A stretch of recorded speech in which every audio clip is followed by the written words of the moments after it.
Welcome to the International Schools Podcast. I'm your co-host, John Mickton, and Dan has been in Asia and is on his way back.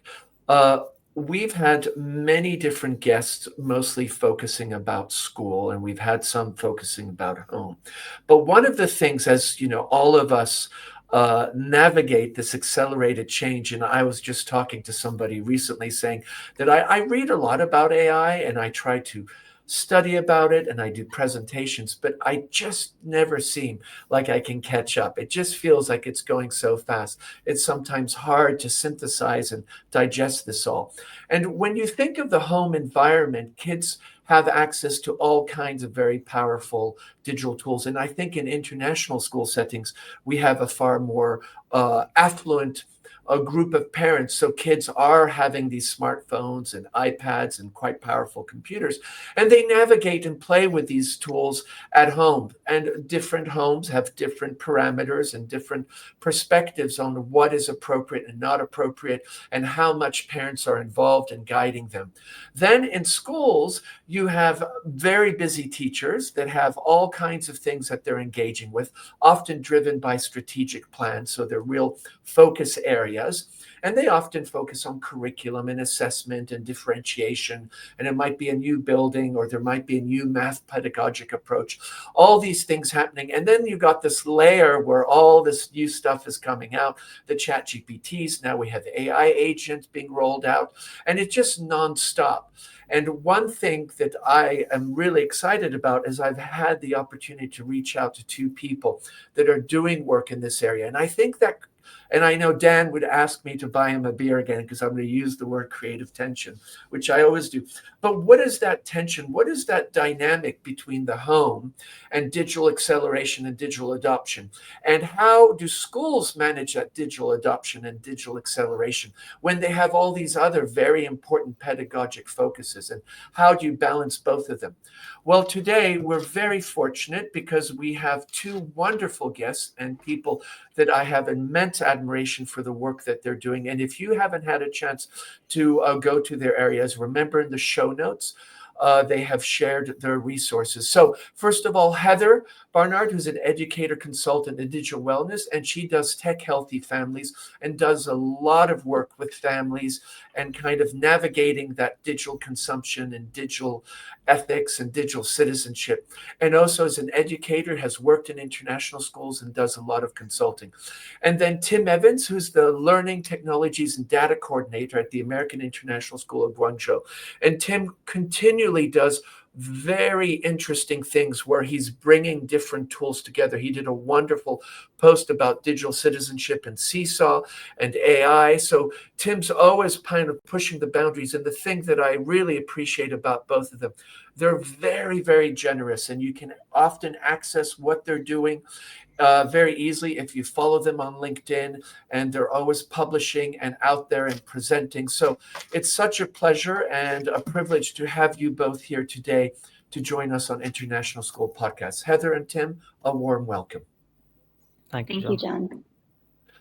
So I think, Tim, we're going to start with you because you posted something quite recently on LinkedIn about this idea of how do we support teachers with different levels of digital readiness, from those early adopters. You always have a group of teachers that are just like burning to go and doing the most cutting edge. And then you have the more hesitant, or ones are like, yeah, I'm not going to do this. What I'm doing works really well and I'm going to stick with it. So how do you bring people together as certain kids are bringing some of these skills from the outside, some of this new technology they're experiencing in the home or outside, and they might percolate in the classroom? How do you kind of balance that tension? It's a big conversation that we could talk about just that, the idea of different levels of digital readiness, that digital skills within our faculty and our educator community, but also with students. I think the first thing we need to look at is what's the purpose of technology. I'm sure we'll have a conversation around AI, but the fact that AI in itself is just a technology that's there to support teaching and learning. So we're wanting that to drive everything. We're wanting, be it curriculum, be it content, be it standards, that's what should be the center of every conversation, and then how technology can support that. You mentioned, I shared, Rogers has got the innovators, the laggards kind of model kind of thing, and it's roughly 80-20. But it's that idea that we need to know our people. We need to know what they need from technology, what support they need. We need to understand our context. What works here, AISG, might not work with Heather there in Spain. So it's understanding that, and then looking at ways to support, whether it's differentiated professional development for faculty, and that can look different in elementary as it could in secondary. It looks different depending on what hardware you got, what software you're using.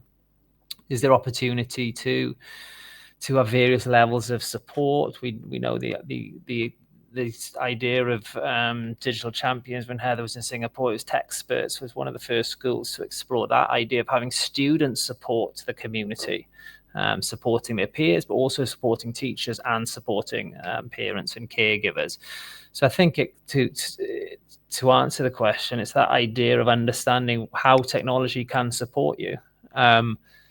Big advocate for technology, but if technology isn't the answer, if technology isn't adding value in the classroom, then we can step away and we can look at using another means, be it pen and paper, or if it could just be group work with students actually talking, or whatever we feel adds value. So I think it's the context I sometimes feel we miss. I engage with some people online who may say the SAMR model doesn't work, or that Rogers matrix doesn't work. But that's just, for me, conversation starters. What we need to do is look at our context, and then look at ways we can build those support levels with the idea of, again, technology adding value to teaching and learning. Tim, I think it's so important how you highlight this idea that there are these different entry points where people are willing to engage with that, and if the purpose is clear. And I think sometimes people are not clear about the purpose, and I love the way you say you really have to think of your context. Different schools are differently, what kind of hardware, what kind of software, and then you again kind of added that layer of it depends what section of the school, what kind of teachers. And so really the complexity, and I love the fact that you as a technologist and somebody that really is promoting that also understands that I can step back and say, well, maybe this is not the time to use it. And I just think that's so powerful. I want to come over to Heather, because at home, parents have a variety of digital habits. And considering the different comfort levels, what are some connection points when you hear Tim speak? How does that translate maybe in the home? Because parents often don't have a Tim Evans at their disposal to support them. Exactly. I think that's one of the biggest things I see with parents when I talk to them. It's really, there's a sense of fear that they don't know enough. And I think the first message needs to be, you don't need to know everything. It's that willingness to learn, the willingness to listen, and then try to drive conversations to connect the homeschool. I think teachers could be sharing a lot more resources with parents, talking about what they're using in the classroom and how, and kind of what the values are that they're establishing there around tech use, media use, and so forth. But I think just helping them understand it's not about being the expert when you're having these conversations. It's about having the conversations. So I think that's step one. Parents just need to get comfortable with the idea to know that I can open the conversation. What is this app that you're using? Why are you using it? How do you use it? What's the end goal of the purpose of it? I think parents need to understand that difference between, Tim's touching on the context of it and what's the value add to it. And parents need to see the difference between that creating versus consuming. And again, that's a topic that we think in our realm, everyone knows about. But actually, when you talk to a lot of parent communities, they're not even having those conversations about creating versus consuming. So there's still a lot of education that needs to happen. And like Tim's mentioning, we have schools with varying resources. Some have zero scope and sequence or tech integration plan or anything like that. They're just kind of winging it, whereas others are strategically working on it nonstop. So I think a way to get the parent on board is to open those conversations, involve the the kids in what they're doing and explaining to them, and almost upskilling parents in a sense. But parents, we have boundaries that we need to set. And I think we can have, without feeling like experts, we can kind of guide the conversations. And where's our family values? Where's the school values? And how can we bridge the values together to make it work seamlessly between the two? It's so interesting that you talk about also different entry points. And what really resonates for me is for parents to understand they don't need to be an expert, because a conversation doesn't require any tech skills. It just means it's about humanity sitting down and taking the time. I just think that gap, that's so interesting. Now, one of the things that, of course, and you just mentioned briefly AI, but there are a lot of technology tools that come on board. And if you think of industry, sometimes there's more adaptability and more ability to kind of flip and engage with those. How, Tim, in your role and as schools, these digital literacy are kind of becoming core skills in industry. But often in a school setting, they're seen as something that is an add-on, or yes, it's important, but we don't have time, or we have to get this done before we can spend time on that. And I'm just wondering, how do you, in your role, prioritize that? And how might the experiences that kids are bringing home help you to engage with that with teachers? I mean, I'm thinking of a few things there. I mean, the first one is time, isn't it? Schools are busy places, and there's always something going on, and it's that idea where we want to try and get as much done at the beginning of the school year, but that's the busiest time of year. And I've been there where before you know it, it's October, then it's November, then it's Christmas, then here it's Lunar New Year, and before you know it, any initiative or anything that you're wanting to do, we haven't done. And you almost feel, okay, we'll do it next year. Then the same happens, kind of thing. So I think the first thing is you need buy-in and support from your leadership teams, and that starts with the why. I don't want to be cliche, but why it's that important. I'm a big believer that we're looking to run before we can walk, and that's just with educators and students. I've coined here with eyes rolled the idea of brilliant basics, where I'll see students with 2,000 emails in their inbox, and I'm like, we're introducing AI chatbots to them, yet we haven't looked at these skills, especially in like lower middle school, lower secondary school.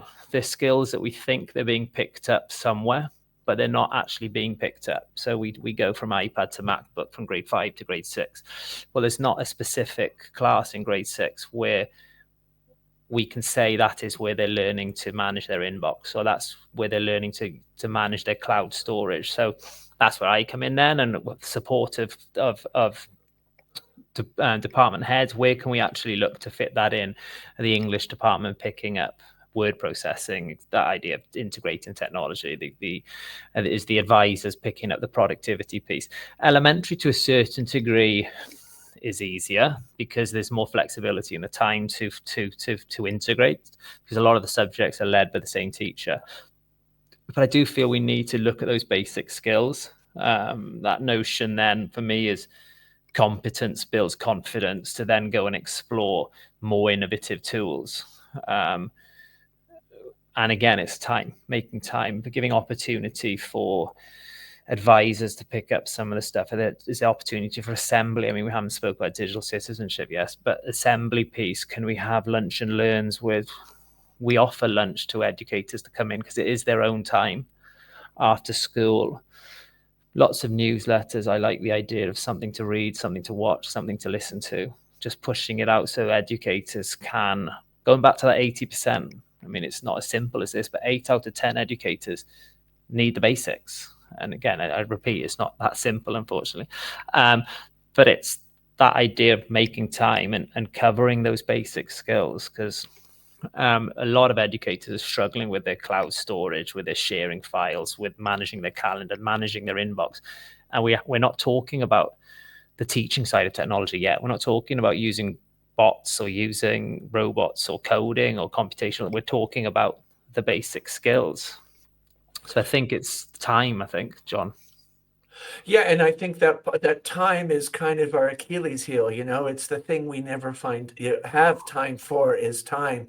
I like the way you mentioned that, you know, those basics are so important because so often kids kind of, you know, move up the hierarchy of classes from elementary to middle, and there's just the assumption somebody else is doing this, you know, there's no way they could have an iPad or be on a MacBook or whatever, Chromebook for 2 years and not understand Microsoft Teams or Google Drive. The assumption is just somehow they learn that through osmosis. And I think your point's so important is that, you know, we kind of have to recalibrate and say, what are some of the basics? And I love your analogy of the 2,000 emails in the inbox. I mean, even for an adult, if a kid has 2,000 emails in their inbox, forget it. That email is, in my personal opinion, is useless. And I think teachers struggle with that. So, Heather, as you hear Tim kind of describe that, often in the home setting, it's more about consumption than creation. But do parents, are some of those basic skills also in the parents' court to engage with? 100%. I think we need to get parents more involved, and I think they need to understand that yes, schools can only teach so much, but as a parent, we have a responsibility too. We can't just say they're going to learn it at school. Like Tim said, we're time poor a lot of the time in the classroom, and you try to teach skills, but you know, when I was thinking about this question, the first thing, again, going to Tim's point, go back to the basics, and we're talking about how to use a calendar, how to draft an appropriate email for your audience, how to write an appropriate text message to your audience. Like thinking about audience is something I think that is actually quite critical that we're missing a lot of the time. And it's something so simple parents could talk about at a dinner conversation. Just little skills. How are you staying organized? Folders and so forth. Is your iPad charged? Where's the charging place in our home? How am I, as a parent, helping you develop skills at home to help you be successful when you then need to use it or go to school? So yeah, we do have to start at the very, very basic. And sometimes we laugh at it because we're having kids do all these highly technical projects and presentations, and we forget, like, have we missed this pocket down below to even get them started and have a foundation to build from? So I think that's really important.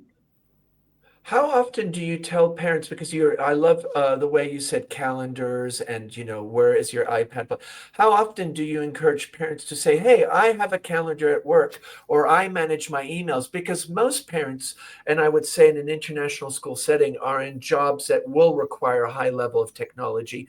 And they themselves may, well, okay, some of them might have administrative assistant doing their calendar. But I'm just wondering if, you know, how much is that something that they could leverage? I think we take it for granted as parents and professionals. I think we overlook this basic skills that we know how to do, and we think my kids beyond that. They don't need that. So I think it's hugely valuable, especially in the amount of experience we have in using these tools daily. Sometimes we need to step back and say, and break it down and say, wait, I had to learn how to do this. This is how I function. This is how I schedule, how I stay focused. And this is valuable to my kid, and I could be showing them a real world application of why it's important. It happens with my own family all the time. My husband is in a very highly technical, fast-paced job, and he has all these tools that he uses and has figured out how to maintain schedules and balance and even breaking concepts apart and so forth. So he shares it with my kids, my teens, now 2 in college, 1 in high school, and passes on that information to them. Say, hey, try this tool, see how it works for you. What did you like about it? What don't you like about it? But it's all about building their own toolbox. As simple as it seems, it's really valuable as they go through. So when I'm hearing both of you speak, is there, and we are not school leaders and we don't make executive decisions, but we can definitely bring things to the table. Do we need to reprioritize where learning is? Because right now, curriculum, if you think of curriculum, should digital literacy, and I'm going to call it digital fluency, so that's digital literacy, information literacy, digital citizenship, kind of privacy management. And if you think of also device management, as Tim, you were alluding to iPads and that transition to a laptop, do you think schools now have to rethink what is a priority? Because how do you, you know, the reading, the writing, and the arithmetic are important, but Does this now have to have more of a spotlight on it in a very kind of planned curricular scope and sequence way? And I'll let both of you jump in and just feel free, whoever wants to start. Tim? Yeah, I've been thinking about this a lot actually last 6 months to a year, and that we're doing a lot of work here around just not just DIJ, but that idea of belonging.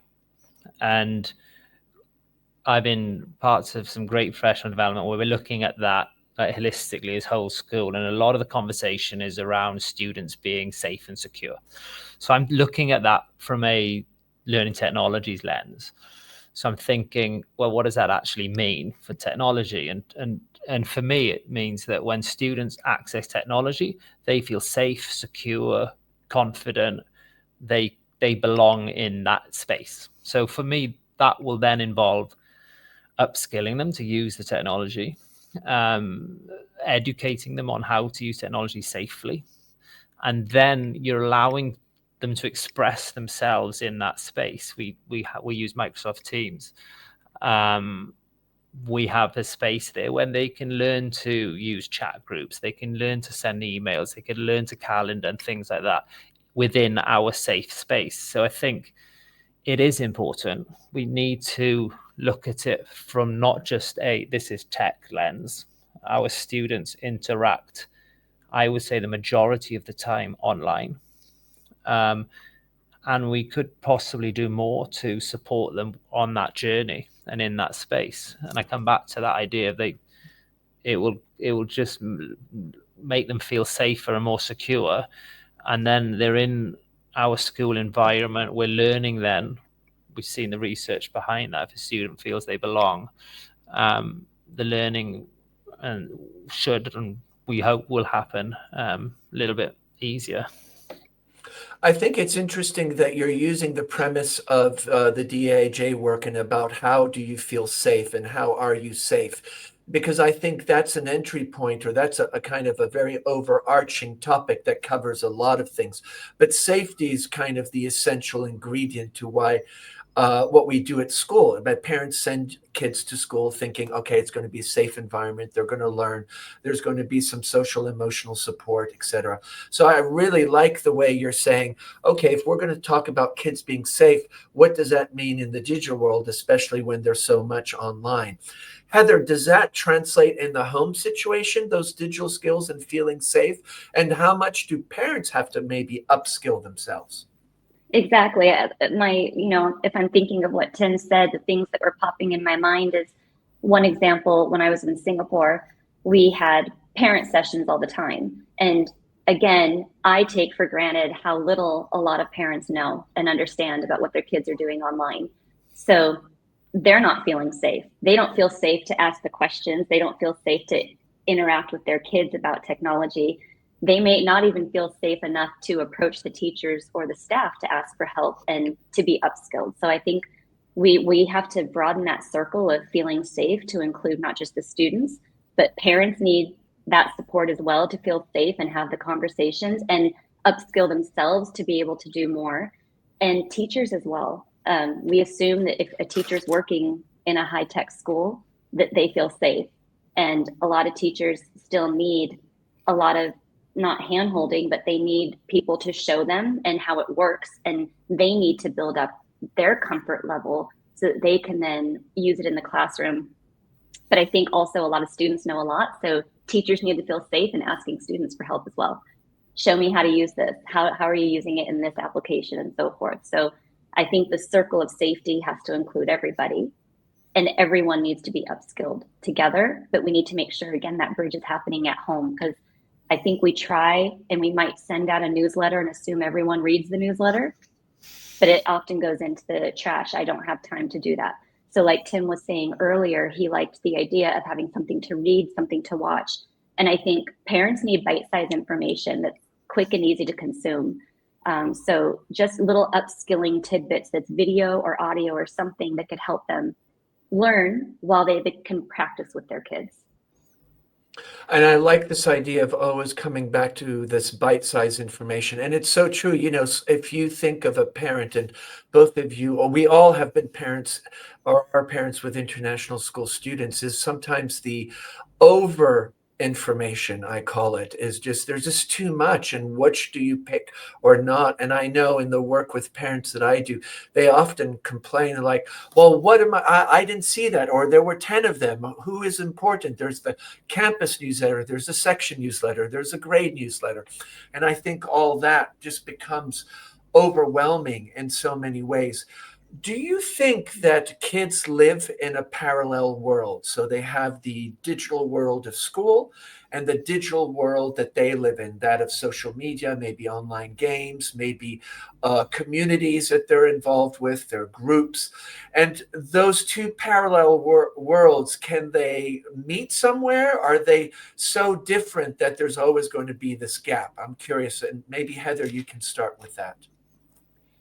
I think we've done so much work in schools talking to kids about compartmentalizing, about apps and use. And so we tend to put folders even on their iPads and computers that say this is your academic and skill work, and then this is your extra creative play and so forth.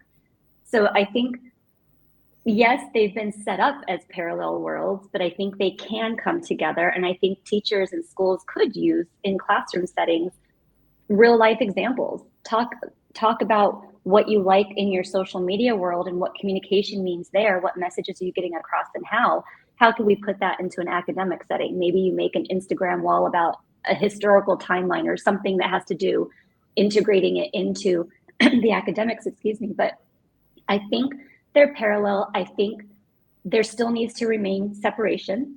I think we need to honor the fact they do have this other life and their support network and their communities and their resources, and where they do feel safe there being their authentic self. I think we need to keep structure within schools and understand there's academic language and setting and so forth. But I think we can bridge them and get more buy-in as well by bringing it more into the classroom. Just building on that, Heather, I was reading an article the other week about, and it's happening more in this region, and this article was specifically talking about teenage boys in Japan, and they were saying that they're living more in a virtual world than they are in a real world. They come out of their bedrooms, go to school, come back, and they're online. And when they look at the hours, most of their time was living in this virtual world. Their friends are online, they're communicating online. Let alone now a lot of our stuff, even if we're ordering food, we're watching TV, everything is digital. And they're having that challenge now of teenagers not wanting to socialize, and they haven't developed the skills to socialize. Coupled with the few years we had around COVID, that kind of accelerated that. So they're having to deal with the skills that haven't been developed in upper primary, lower secondary schools with these teenagers now. So I think we need to look at how we can use the tool. We talk with IB school, I'm a big fan of the ATLs. That idea of using technology to collaborate, to communicate. So we're seeing the value of the technology in the real world and how it can be used. Looking at a lot of, you mentioned it, the real world examples of where technology is adding value. And in this region, everything is online, everything, and we see it ourselves.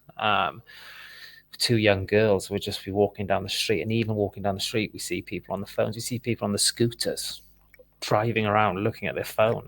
I mean, it gives me anxiety, like just thinking about it. But my girls are seeing this and they're thinking that's the norm. It's not an answer, but it's just a thought that it's a huge challenge, because that generation's coming through and seeing it, where we can remember that you're in a restaurant, sat at a table, put your phones away.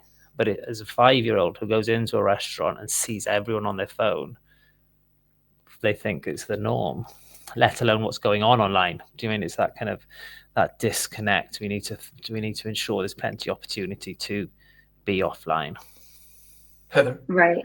I completely agree with what you're saying and how they're seeing it and they're growing up seeing it. And I think that's another reason we also need to give parents permission, which is kind of a strange thing to say, but we need to give parents permission to reinforce their values and their boundaries, because not all families function the same. Not all families use tech the same, and that's okay. And I think there's so much pressure in the parent community, and there's actually a lot of parent bashing in a lot of forums. But I think we need to respect the fact that families are different, they'll function differently. And if your kid is seeing something that you don't necessarily agree with as a family, it's okay to protect your values, but at least have the conversations and keep the conversations open and ongoing. Why don't we do that? Why don't we agree with what they're doing? What should it look like in our family? But do it together. The conversation is huge. I think both of you bring up this huge topic, is this idea of ethics. What ethics do we live by? And you were sharing the anecdote of the scooter and the texter, or going into a restaurant. I mean, when you go around, I think all of us are seeing so many people connected and not having those conversations. And Heather, I think your point is really important, working with parents too. They really struggle when, they have a play date and half the kids have smartphones and they can use them whenever. And you're a family that, like, no, there's no smartphone. Do I let my kid go to that sleepover where there are going to be smartphones everywhere?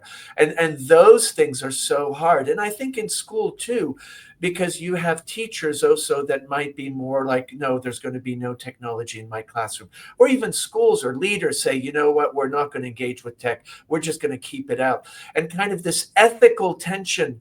And how do we, with all these pressures, how can you actually talk to kids and say, you're seeing this, but this is not okay, but you're seeing it multiple times everywhere you go? I'm wondering, Tim, with your children, how are you navigating that?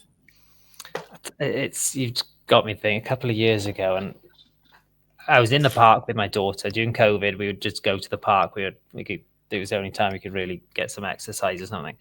And my daughter said to me, she said, Papa, put your phone away.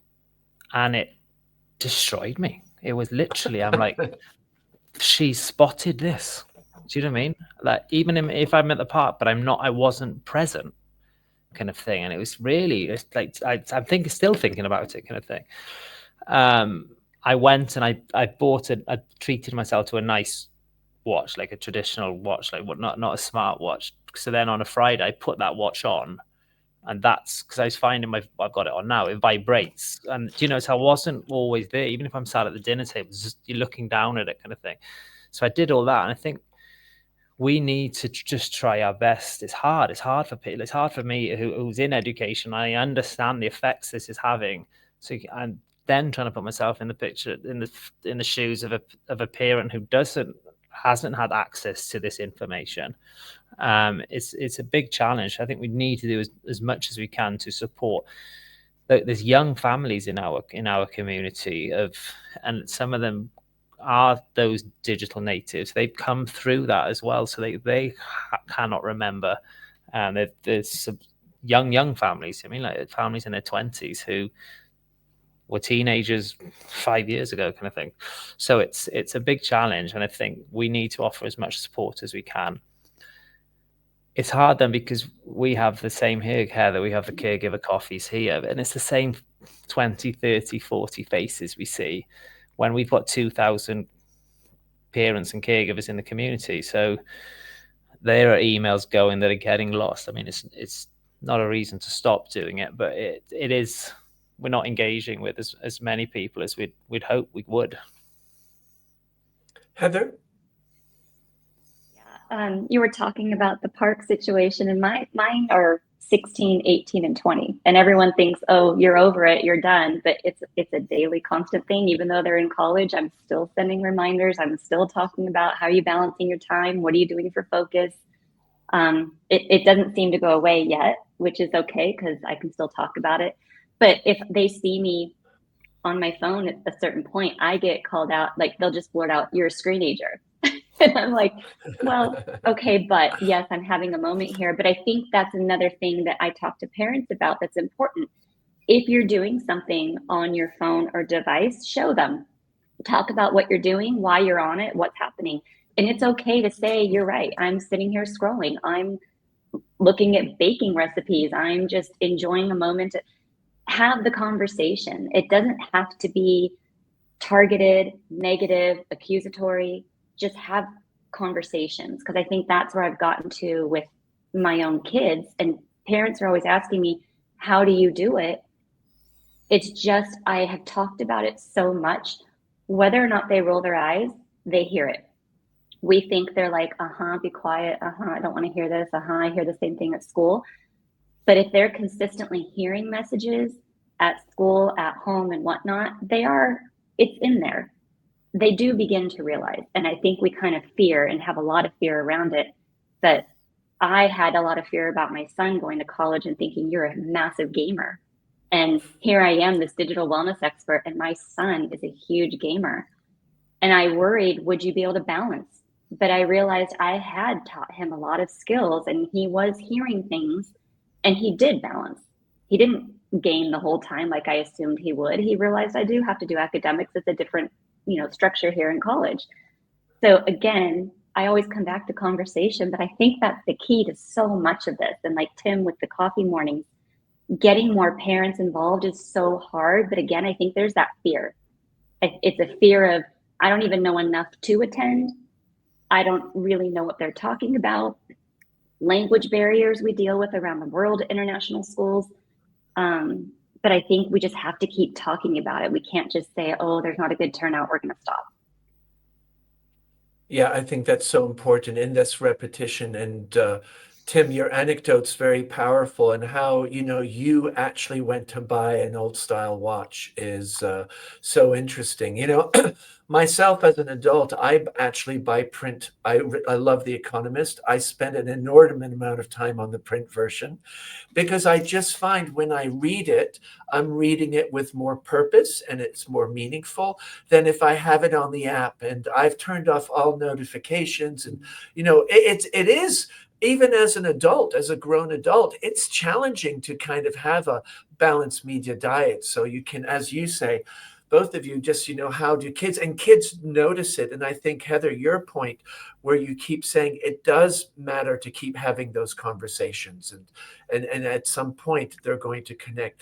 So I'm wondering, so really all this social media and the attention and the notifications and everything, we are juggling with this, and now suddenly we have this thing called AI that shows up at our door that potentially could tell kids, you don't need to manage your email because I'll manage your email, and you don't need to manage your calendar, I'll manage your calendar. What happens now? Are we back at ground zero and we have to recalibrate? Or I'm just really curious what you guys think in this idea of the homeschool dynamic, because kids, I had a group of third graders, and I've been doing a little audit about how many of them have a voice assistant in their lives. And it's about 65% over 120 kids. And then when they talk about it, they talk about it as a person. They've genderfied it. They have, they have their certain likes and dislikes about how it interacts with it. So that's just kind of a side anecdote. But so, Tim, are we back at ground zero, or we learned so much? Have we got a lot of tools and ammunition now to engage with this even more complex change? There's lots to unpack there, isn't there? There's a few things that spring to mind. Is how, when the internet came around, we could say we didn't do enough in education to support the students with using the internet. Then the iPad came about, and you could say we didn't do enough to support, and the mobile phone kind of thing. So I think, first of all, we need to prioritize ensuring that students are engaging with AI in first a safe and secure way, let alone the notion of bias and how actually AI is working. There's also, for me, a focus on it being another tech tool. So if we can instill that idea of technology being there to support us and add value in our lives, regardless of what the technology is, then we're looking at it from that lens. So hopefully then we can think critically on how is AI improving the task I have at hand. That's what we're wanting students to do, and educators as well. That 80-20, again, there's, and both of you, that we know individuals who will just go and use AI and it will add value, they'll explore it, kind of thing. But what's happening on the other side of the spectrum then? Because I do feel that gap is going to get even bigger now. It did with iPad, it did with everything going on the cloud, it did with during COVID. So now it's that idea of us just making sure that everyone in our community are aware of it. They're aware of how they could use it safely. And that then comes from a school's perspective of evaluating tools, looking at what's accessible for us specifically, geographically, and then the upskilling and the support that comes with any other tool that we'd integrate into a school environment. And then there's the digital citizenship piece then, isn't there? Which is, I think, a different conversation then, in the sense of using the tool safely. Heather? Thank you, Tim. Yeah, I think the first thing I would say again, which kind of seems to be a common theme, but parents don't have to know everything about AI to talk about AI at home. I think if we can just get involved, it happens so rapidly, right? And it's constantly evolving. It seems like every day there's a new application of AI, and we're constantly chasing right now. And the kids are exploring before we can even address it. And so I think we have to be, number one, cautious about treating it negatively. I think we do need to, I think we need to talk about how tech enhances everything, or how it can be productive for us.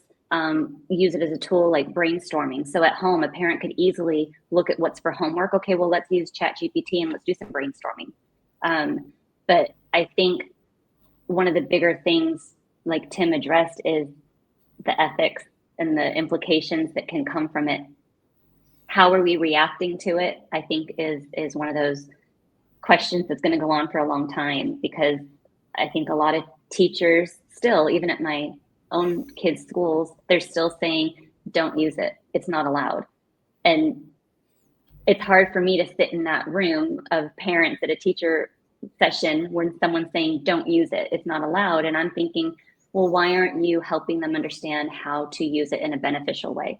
Why aren't you using it as a model in the classroom, maybe to show some of the examples you're teaching, but how could they use it in a way that's beneficial, instead of just saying, don't use it, hands off, because then they're going to want to use it.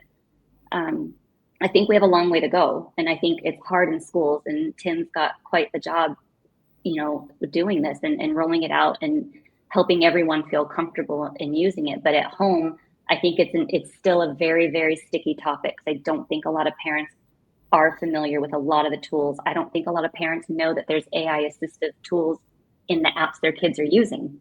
The social media apps, I don't think they're aware that their child has an AI bot in Snap, for example. So there's a lot of home education that needs to happen around AI, but we're still light years away from that, because we're still talking about digital citizenship and age limits and social media bans and phone bans and all these other things.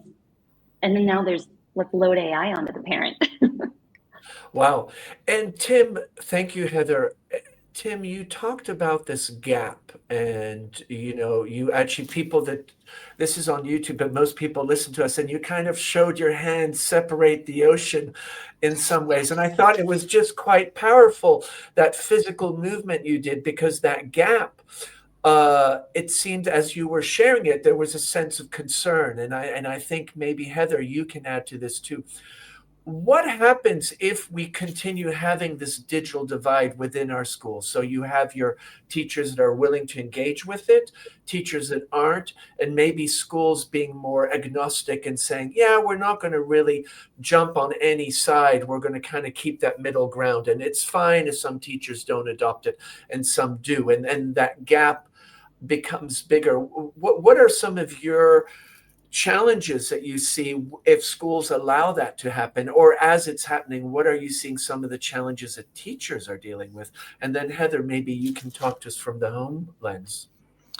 Well, I think then, John, you're getting you're varying the skill level of educators, isn't it? And especially in elementary school, where you may have upwards of 5 to 10 grade 4 teachers, for example. Well, if 3 classes are doing this and the others are not, you're not getting that the students aren't getting the continuity of access and the upskilling, and then they go into grade 6, they get mixed up again, and then it just keeps on filtering, where students aren't getting the upskilling that we think they are. We're looking at, just again, we used the word earlier, bite size, but just slowly just looking at a tool and looking at the value, or looking at the task it can do, kind of thing. So we're trying to bring on those early adopters. My wife's a lower elementary teacher, and I always put her hat on and when I'm thinking of rolling out an initiative that I think is absolutely amazing, everybody should be doing it, they should drop everything and do it tomorrow, she'll quickly put me in my place and say, no, we've got to write reports and we're going on a field trip to the park. So it's that idea, right? We need to make sure that we're supporting everyone in our community, and showing them the value of certain tools, giving them the time to explore them, giving them the time to make mistakes with them. We want them to model that, and learn with the students. I mean, I think as educators, we sometimes feel we need to be the expert in the room on a technology that was invented yesterday. It's not going to happen. So I think it's a great opportunity actually to connect with our students. I'm thinking of middle school for some reason, but it's a great way to connect with those students and learn with them or learn from them, which is even more powerful. And I think it's so important what you're saying is that connection with students, and being comfortable, because students sometimes come with different dispositions towards a new technology. And that in itself can be a great learning for the teachers to see that and witness that, and then feel comfortable to celebrate that, because that's a quite powerful statement if you're celebrating that in front of the other kids. And they feel then more empowered.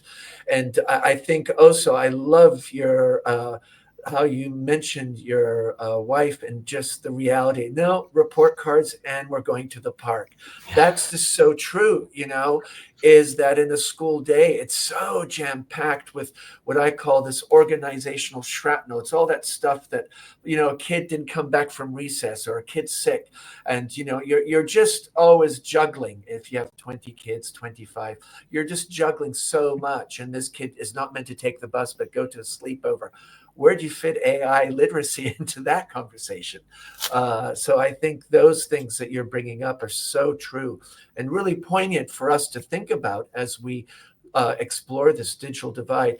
Heather, do you see parallels in the home as Tim is sharing that?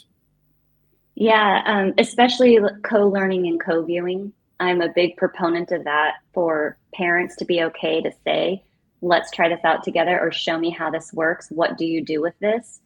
Because kids want to share. Kids want to feel like the experts. Kids love, showing what they've learned about a new tool.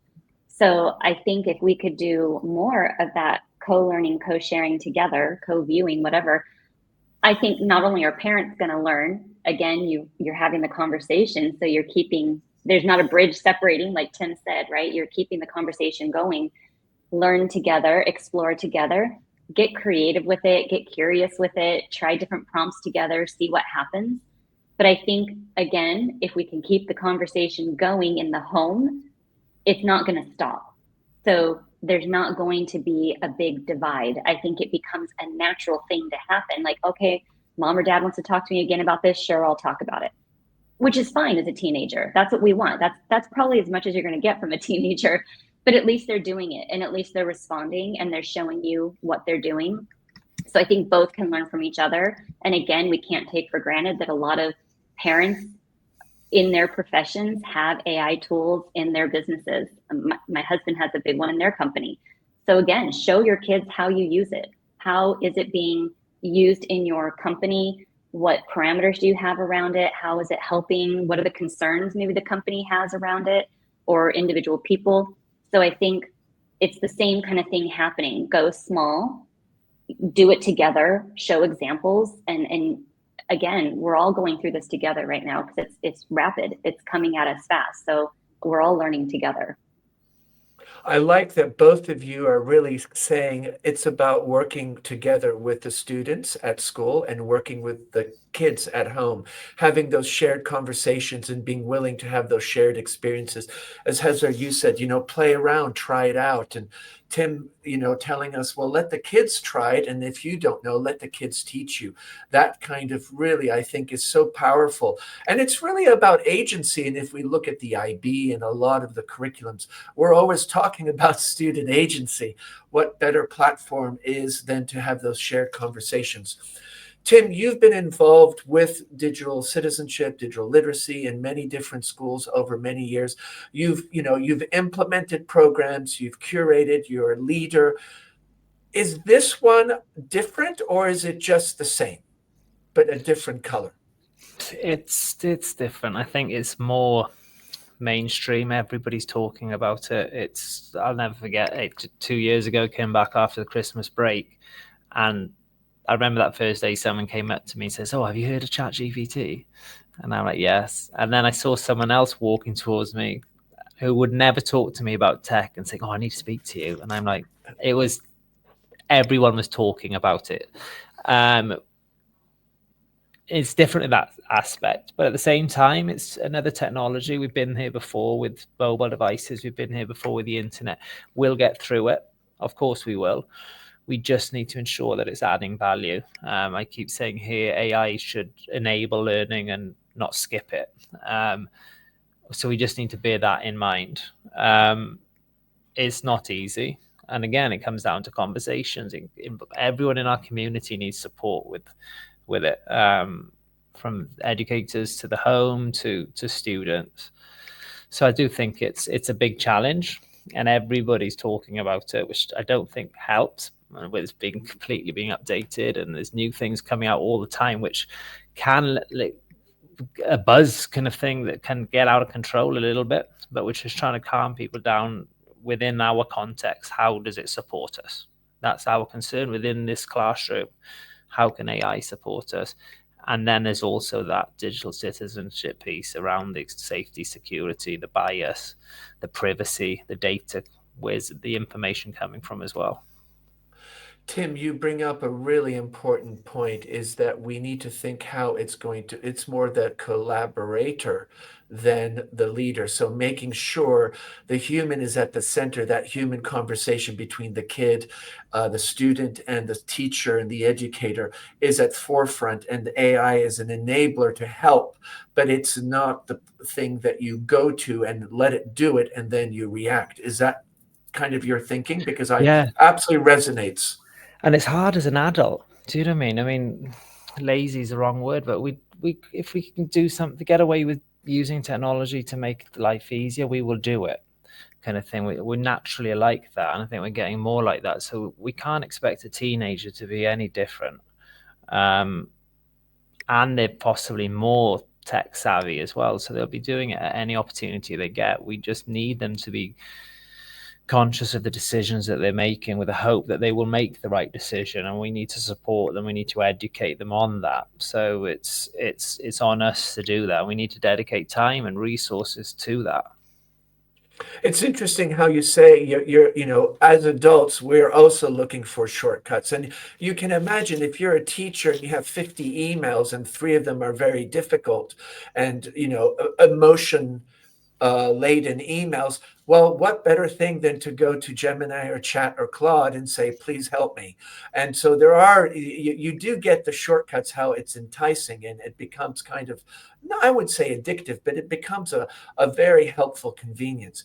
Heather, as you listen to Tim talk about this, what are you seeing in the home? And do you think it's different from the work that you've done? I mean, you do a lot of wonderful work about screen time, smartphones, balance.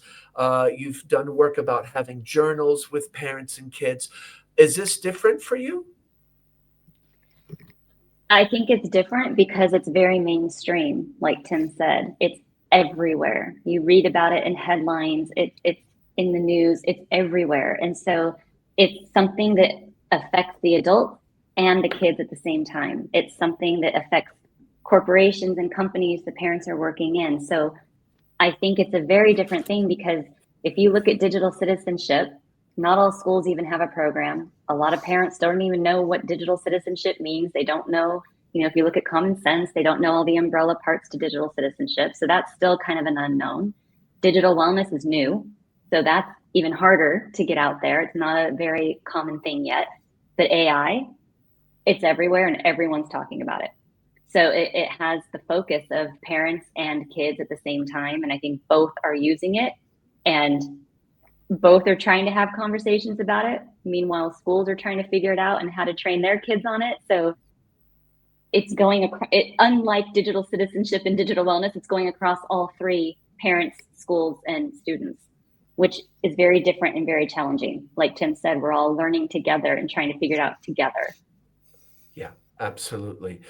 On that note, one thing that we ask our guests always, if we have school leaders and school educators that are listening to this podcast, what would be something that you would want them to reflect upon as we talk about this digital divide, home and school relationships, conversations, and change? What would, if you had the opportunity just to say, you should think about this, here's a point to reflect upon? What would be one or two things? Maybe one to a school leader and one to an educator. And I don't know. Heather, can I ask you to start? Sure. I think one is, I would say to school leaders to not discount digital wellness being just as important as digital citizenship when you're looking at creating your curriculums or implementing concepts within your subjects. I think it's really important to talk to kids about focus and productivity and what tools help us with those things. Even timers, how they can be used as a way to help them plan, set friction amongst their screen time. I just think, digital wellness, it's kind of a holistic look. It involves digital citizenship as well.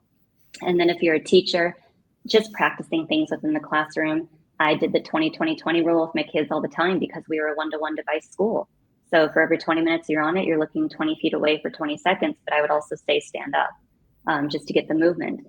But little things like that actually help because it's teaching them a good habit.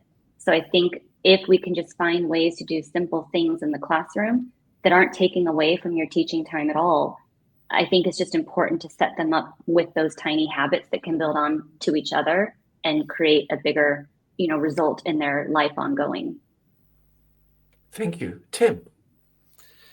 I think I mentioned brilliant basics, but I've recently been going back to the basics of tech integration, the idea of SAMA 20 years ago, PICRAT, TPACs. Where is the value of technology in our classrooms? How is it transforming teaching and learning? If we're looking at it from that lens and being quite reflective and critical, even if it's just an individual educator as they're planning their next unit, just consider where's the value of using technology. I think that will go a long way to ensuring the purpose and the meaningful use of the technology. Speaking from a leadership standpoint, we need to lead from the front, and that starts with dedicating resources, dedicating time. By doing that, we're showing that we value the importance of this. It's not an extra.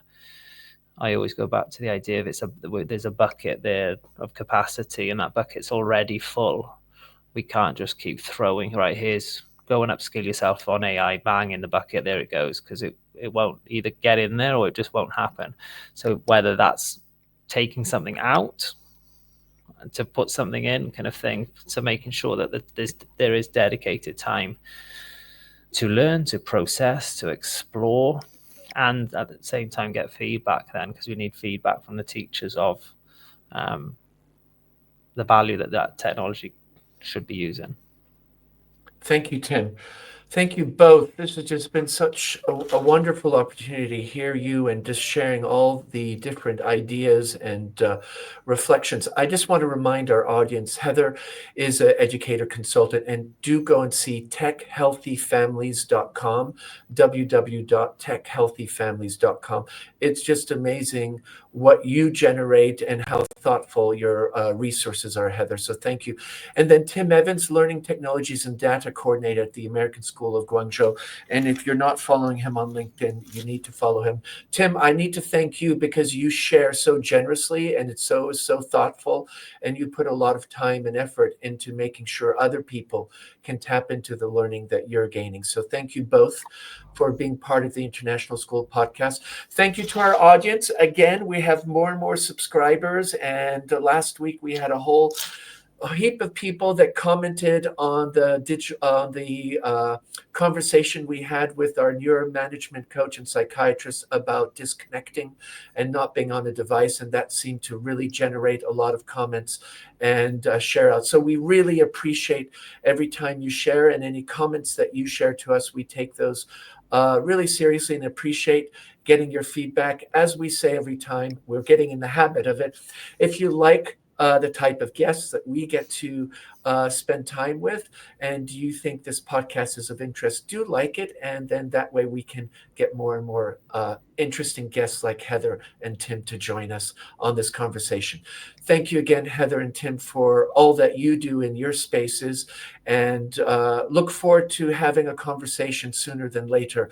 I think we need to have that conversation on digital citizenship, Tim. So that will, I think it'll be interesting to actually have a panel, Heather, too, getting maybe some parents and some students and everything. So I might be reaching out to both of you, and you can maybe support us in creating something like that for this audience. Thank you, everybody. Have a good week, and we look forward to seeing you at our next podcast. Goodbye. Thank you, Heather. Thank you, Tim. Thank you. Thank you.